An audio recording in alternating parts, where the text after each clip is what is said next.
नमस्कार, सत्यदर्शन न्यूज मध्ये आपले स्वागत आहे। मी पायल शहा। एक नजर टाकूया आजच्या ठळक घडामोडीवर। विष्णू कारंपुरी महाराज करणार बीडी कामगारांच्या न्याय हक्कासाठी मंत्रालयासमोर आमरण उपोषण। सोलापूरसह राज्यातील विडी भगिनी कामगारांच्या किमान वेतन व इतर प्रश्नांबाबत पूर्णपणे दुर्लक्ष करत आहे। त्यामुळे विडी कामगार लाडक्या बहिणीसाठी कुठलेही कायदेशीर हक्क मिळत नाहीत, असा गंभीर आरोप शिवसेना उद्धव बाळासाहेब ठाकरे पक्ष प्रणित महाराष्ट्र कामगार सेनेचे प्रदेश अध्यक्ष विष्णू कारंपुरी महाराज यांनी केलेला आहे। आणि या निष्क्रिय महायुती सरकार विरोधात 30 सप्टेंबरला आमरण उपोषणाला बसणार असल्याचं विष्णू कारंपुरी महाराज यांनी जाहीर केलंय। ते काय म्हणाले पहा। जय महाराष्ट्र। सोलापूरसह महाराष्ट्रातील माझ्या लाडक्या महिला विडी कामगारांच्या बाबतीत महायुती सरकार पूर्णपणे दुर्लक्ष करीत आहे। या बाबतीमध्ये शिवसेना उद्धव बाळासाहेब ठाकरे पक्षप्रणित महाराष्ट्र कामगार सेनेचा प्रदेश अध्यक्ष म्हणून आपल्या समोर या मिंदे सरकारचा, एक खोकेदारी सरकारचा, गद्दार सरकारचा पूर्णपणे कामगारांकडे दुर्लक्ष झालेलं आहे। या बीडी उद्योगामध्ये जवळजवळ महाराष्ट्रात 3 लाख कामगार, फक्त सोलापुरामध्ये 60 ते 70 हजार कामगार माझ्या लाडक्या बहिणी, माझ्या महिला बीडी कामगार काम करतात। या माझ्या लाडक्या बहिणीच्या म्हणून योजना आणणाऱ्या सरकारला मी सवाल करतो की माझ्या लाडक्या बीडी कामगार समस्यांचं काय? गेल्या 3 वर्षापासून हे नियम बाह्य सरकार या राज्यात आलं।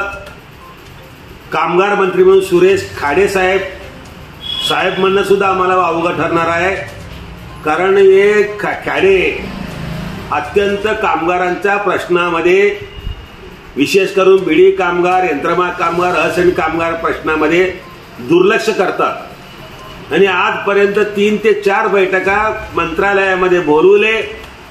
बीडी कामगाराचं किमान वेतन निश्चित करण्यासाठी, परंतु प्रत्येक वेळेला ऐन वेळेला बैठक रद्द करून कामगारांची चेष्टा केली, कामगार संघटनेची चेष्टा केली आणि मालक दार्जिन्य काम करत आहेत। या बाबतीत मुख्यमंत्री साहेबांना, दोन्ही उपमुख्यमंत्र्यांना आम्ही निवेदन दिलं, तरी देखील बीडी कामगारांच्या किमान वेतना बाबतीमध्ये किंवा त्यांचे 11,000 बोनस, सर्व्हिस, ग्रॅच्युटी, बाळंतपणाचा रजा किंवा त्यांचा PF, अनेक ते सवलती आहेत, शासकीय सवलती किंवा हक्काने मिळणारे कायदेशीर सवलती, ते अजिबात याकडे लक्ष द्यायला तयार नाही।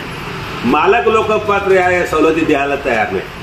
अशा परिस्थितीमध्ये कामगार संघटनेने अनेक वेळा निवेदन दिलं। महाराष्ट्र कामगार सेनेने देखील जवळजवळ 50 निवेदन दिलं, परंतु या 50 खोके घेतले, पण 50 निवेदनाकडे लक्ष दिलेलं नाही। अशा या निष्क्रिय सरकार, निष्क्रिय बीडी कामगार, मला म्हणायचं आहे की तुम्ही लाडक्या बहिणी आहेत, हे सुद्धा आपल्या बीडी कामगार लाडक्या बहिणी, या बहिणींना तुम्ही दुर्लक्ष केलेलं आहे। म्हणून शिवसेना उद्धव बाळासाहेब ठाकरे पक्षप्रणित महाराष्ट्र कामगार सेनेचा प्रदेश अध्यक्ष म्हणून मी 30 सप्टेंबरला मुंबई येथील मंत्रालयासमोर आमरण उपोषण बसण्याचा निर्णय घेतलेला आहे। आणि हे आंदोलन करणार म्हणजे करणारच, जोपर्यंत बीडी कामगारांना न्याय मिळत नाही, किमान वेतनाबाबतीत निर्णय लागत नाही, बीडी कामगारांच्या अनेक समस्यांमध्ये लक्ष घालत नाही, केवळ प्रसिद्धी योजना जाहीर करणे, प्रसिद्धी आणि कसं सकाळ उठले संध्याकाळपर्यंत फोटो सेशन करणाऱ्या या सरकारला आमच्या लाडक्या बीडी कामगार महिलांना न्याय द्या, भगिनीला न्याय द्या, यासाठी आमचा हा निर्णय पक्का आहे की 30 सप्टेंबरला मी स्वतः बीडी कामगार महिलासह आमरण उपोषणाला बसणार मंत्रालयासमोर। जय हिंद, जय महाराष्ट्र।